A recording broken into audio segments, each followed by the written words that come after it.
Operation सूर्य hope rescue mission में वायुसेना ने 4 तरह के हेलीकॉप्टर को लगाया है। Cheetah helicopter, advance light helicopter ध्रुव, Mi-17V5 और दुनिया का सबसे बड़ा हेलीकॉप्टर Mi-26। वहीं निजी कंपनियों के बेल 407 और यूरोकॉप्टर का AS-350 हेलीकॉप्टर भी इस मिशन में शामिल है। इस वक्त ये हेलीकॉप्टर उत्तराखंड में फंसे लोगों के लिए लाइफ लाइन बन चुके हैं।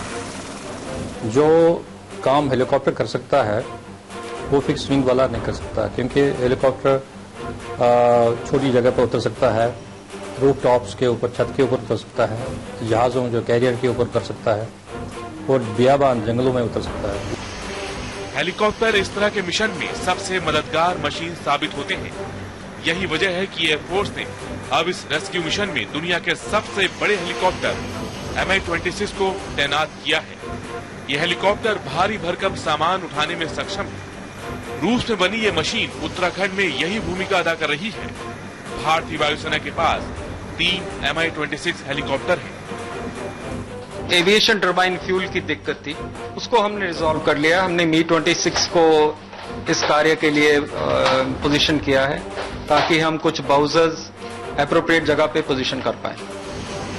एक Mi-26 हेलीकॉप्टर 20 टन वजन उठा सकता है या फिर ये 70 से ज्यादा सैनिकों को ढो सकता है। 4500 मीटर की ऊंचाई तक पहुंचने की क्षमता इसे उत्तराखंड के निचले इलाकों में कामयाब हेलीकॉप्टर बनाती है। इस हेलीकॉप्टर में आर्मर्ड पर्सनल कैरियर तक ले जाए जा सकते हैं। फिलहाल Mi-26 से ईंधन और दूसरी जरूरी रसद पहुंचाई जा रही है। Behind me, the biggest helicopter in the world, Mi-26, has been pressed into service to bring in fuel and rations and replenishments to these far-flung areas of our country. रूसी Mi-26 को उड़ान भरने में इसके विशालकाय 8 रोटर जबरदस्त ताकत पैदा करते हैं। जो रशियन हेलीकॉप्टर्स हैं उनकी फिलॉसफी है कि वो काफ़ी मजबूत और हेवी वेट किस्म के जो है उनके कंपोनेंट्स होते हैं, जिसमें काफ़ी रिलायबिलिटी होती है। एक फिलॉसफी है इन डिज़ाइन की जो है, जो वेस्टर्न से थोड़ी अलग है। Mi-26 खास है। ये 80 के दशक से भारतीय वायुसेना के साथ है। कई अहम मिशन अंजाम दे चुका है Mi-26। ये बड़े बड़े टावर को असेंबल करने में, बड़ी बड़ी बिल्डिंग्स को प्रीफैब्रिकेटेड जो है ब्लॉक्स हैं उनको असेंबल करने में, भारी भरकम बुलडोजर वगैरह उठाने में, टैंक उठाने में, ये उसमें मदद कर लेता है हेवी व्हीकल्स को।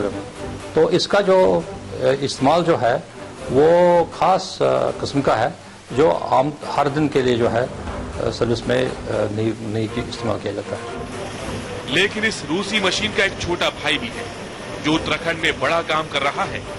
हम बात कर रहे हैं Mi-17 और इसके एडवांस वर्जन Mi-17V5 की। हाल में लिए गए ये हेलीकॉप्टर पुराने Mi-17 से काफी बेहतर है। Mi-17 30 लोगों को ढो सकता है। 6000 मीटर की ऊंचाई तक उड़ान भरने की इसकी काबिलियत उसे उत्तराखंड में माकूल हवाई मशीन बनाती है। ट्विन इंजन हेलीकॉप्टर है और करीबन 13 टन का जहाज है। तो इस जहाज से हमने इसका इस्तेमाल बहुत ही तरीके से किया है और उसी के जो अब हमारे पास नए जहाज जो है Mi-17 हेलीकॉप्टर जो ट्रुप वर्जन है, जिसमें काफ़ी एडवांसमेंट लाई गई है, तो वो हम इस्तेमाल कर रहे हैं। अभी Mi-17 से उन इलाकों में रसद गिराने का काम जारी है जहां लोग फंसे हुए हैं। We are now airborne on Mi-17 helicopter. We just got airborne from Dehradun. So as you can see, what we carry here is relief material, and today in this sortie we are carrying fresh ration and some water bottles, medicines, and all the essential necessities that is required to sustain the marooned passengers for till the time they are evacuated. लेकिन इस helicopter के जरिए लोगों को भी निकाला जा रहा है और वायुसेना उन लोगों को तरजीह दे रही है जो बीमार हैं, बच्चे हैं, महिलाएं हैं या फिर बुजुर्ग। Priority, it would be women and children first. It would be aged and people who are injured first, followed by women and children, and then thereafter the able-bodied men. लेकिन फिलहाल जरूरत ईंधन की सप्लाई की है, क्योंकि ईंधन के बिना राहत और बचाव का काम जारी नहीं रह सकता। लिहाजा वायुसेना, जिसकी कुछ यूनिट लेह से भी उत्तराखंड पहुंची है, पूरी योजनाबद्ध तरीके से काम कर रही है।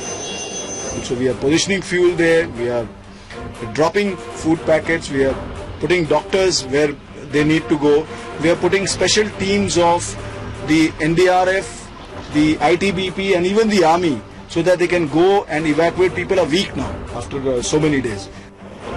ईंधन के अलावा हेलीकॉप्टर की लैंडिंग के लिए हेलीपैड बनाने का भी काम जारी है और वायुसेना हर बारीक जरूरत पर ध्यान दे रही है। तो आर्मी की तरफ से रिक्वायरमेंट आई थी कि हमारे को काफी सारे जवानों को पोजीशन करना था आगे वाले एरिया में जहां पे राहत की जरूरत है, और दूसरी रिक्वायरमेंट थी कि हमारे को कुछ जगह हेलीपैड्स के ऊपर फ्यूल की दिक्कत आ रही थी। तो हमने जो चंडीगढ़ और थॉइस वगैरह से फ्यूल की बैरल्स उठवाई और उनको अलग अलग जगह पे पोजीशन किया।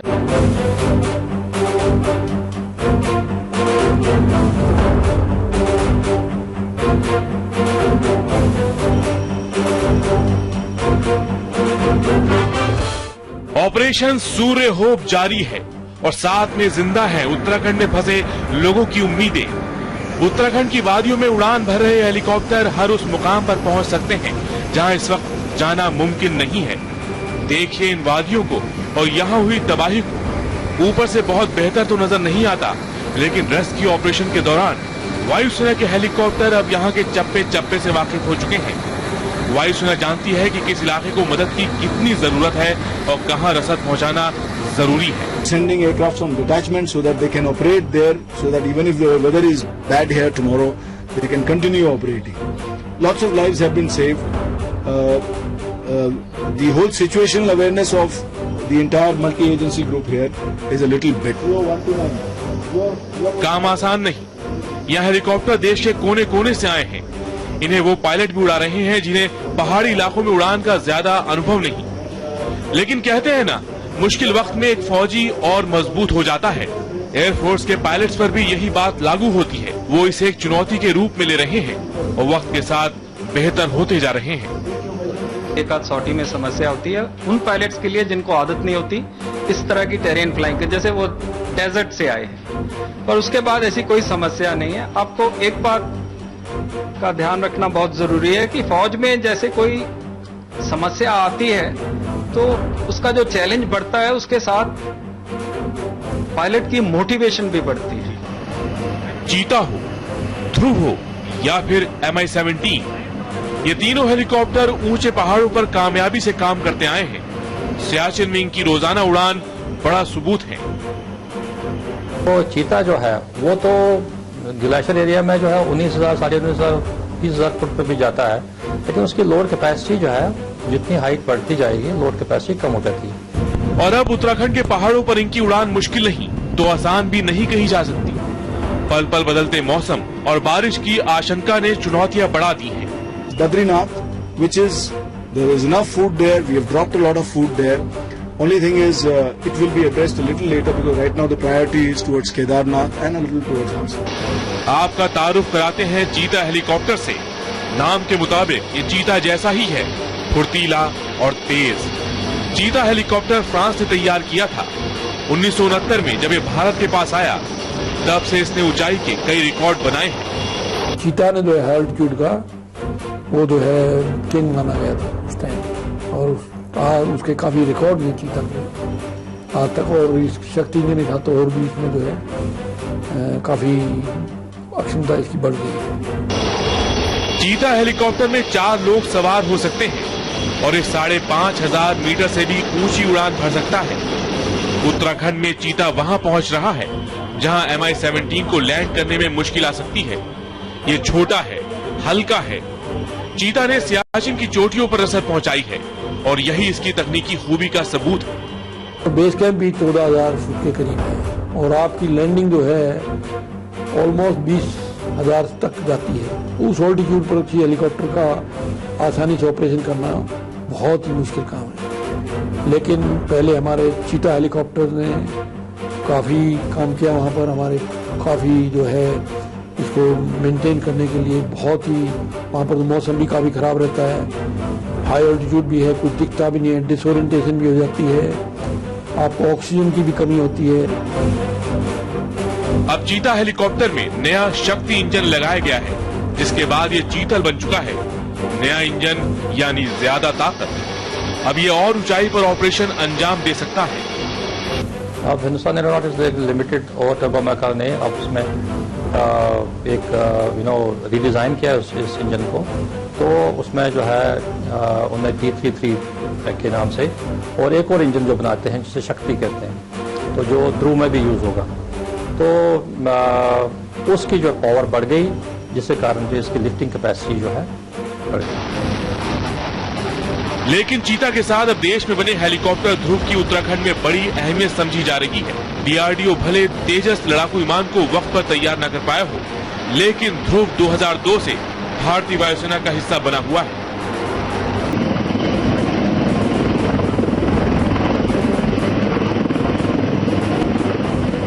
ध्रुव फिलहाल मीडियम लिफ्ट कैटेगरी में वायुसेना की बैकबोन साबित हो रहा है।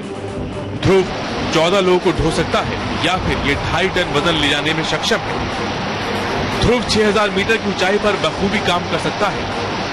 ध्रुव को अब स्पेशल फोर्स भी इस्तेमाल कर रही है। वाकई ये हेलीकॉप्टर देश की शान है। एयरलैच जो है, इन्होंने एडवांस लाइट हेलीकॉप्टर ध्रुव जो बनाया है, वो काफी अच्छा हेलीकॉप्टर अपनी कैटेगरी में जो है, इस कैटेगरी में वर्ल्ड में जो है उसका काफी कंपेरेबल है। ध्रुव में भी वक्त के साथ बदलाव लाया जा रहा है। नए इंजन शक्ति से लैस ध्रुव और बेहतर हो चुका है। वहीं चीता और ध्रुव हेलीकॉप्टर के अलावा निजी कंपनियों के भी कई हेलीकॉप्टर उत्तराखंड में उड़ान भर रहे हैं, लोगों को बचा रहे हैं। ऐसा ही एक हेलीकॉप्टर है पेल 407। अमेरिकी कंपनी का यह हेलीकॉप्टर आमतौर पर नेताओं के चुनावी दौरों पर नजर आते हैं। वहीं एक दूसरा हेलीकॉप्टर यूरोकॉप्टर का AS-350 है। ऊंचाई के मायनों में ये कई रिकॉर्ड बना चुका है। AS-350 की गिनती दुनिया के बेहतरीन हल्के हेलीकॉप्टर में होती है। यूरोकॉप्टर वालों का जो है AS-350B3, जिसे यूक्रेन कहते हैं, उसने एवरेस्ट पर लैंड किया था। तो ये तो लोड के बगैर मिनिमम फ्यूल रखा, एक पायलट रखा और जितनी भी चीजें निकाली जा सकती हैं ताकि लाइट से लाइट हो जाए, और फिर ये कर सकता है। जाहिर है उत्तराखंड में बचाव का काम हेलीकॉप्टर्स के बिना मुश्किल है। कह सकते हैं कि पहली बार देश में न सिर्फ राहत कार्य में वायुसेना की अहमियत समझी गई है, बल्कि हेलीकॉप्टर की भूमिका भी सुनहरे अक्षरों में दर्ज हो रही है। तो हमारा इतना बड़ा देश है और इतनी बड़ी 4th लार्जेस्ट इकोनॉमी भी है, तो हमारी हेलीकॉप्टर की संख्या सिर्फ 300 है। 2008 तक सिर्फ 140 थी। अभी एक्चुअली कम हो रही है, क्योंकि जो हमारी पॉलिसी कम हो रही है, एक्चुअली बढ़ने के बजाय कम हो रही है। आपको मैं बताना चाहूंगा कि अमेरिका में 13,000 सिविल हेलीकॉप्टर हैं। भविष्य में भारतीय वायुसेना और भी बेहतर हेलीकॉप्टरों से लैस होगी जब अमेरिकी चिनूक इसका हिस्सा बनेगा। चिनूक जो हेलीकॉप्टर है, ये US से लिया जा रहा है।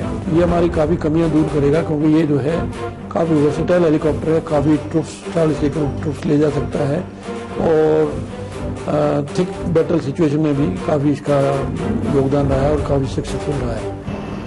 जाहिर है जरूरत बड़ी है। सेना को नई हेलीकॉप्टरों की सख्त जरूरत है जो रफ टफ हों और देश की जरूरतों को बखूबी पूरा करें। हमारी थल सेना के लिए जो एयरविंग है उनका, उसके अंदर एक हेलीकॉप्टर की बहुत जरूरत है और हमारा HAL भी उनको कुछ हेलीकॉप्टर प्रोवाइड कर रहा है, बट फिर भी हमारी जो है कमी पूरी नहीं हो रही है। वो हिंदुस्तान में एक तो रशियन से हम काफ़ी हेलीकॉप्टर लेंगे। रशियन हेलीकॉप्टर काफ़ी स्टडी होते हैं, काफ़ी हार्ड परफॉर्मेंस भी अच्छा है।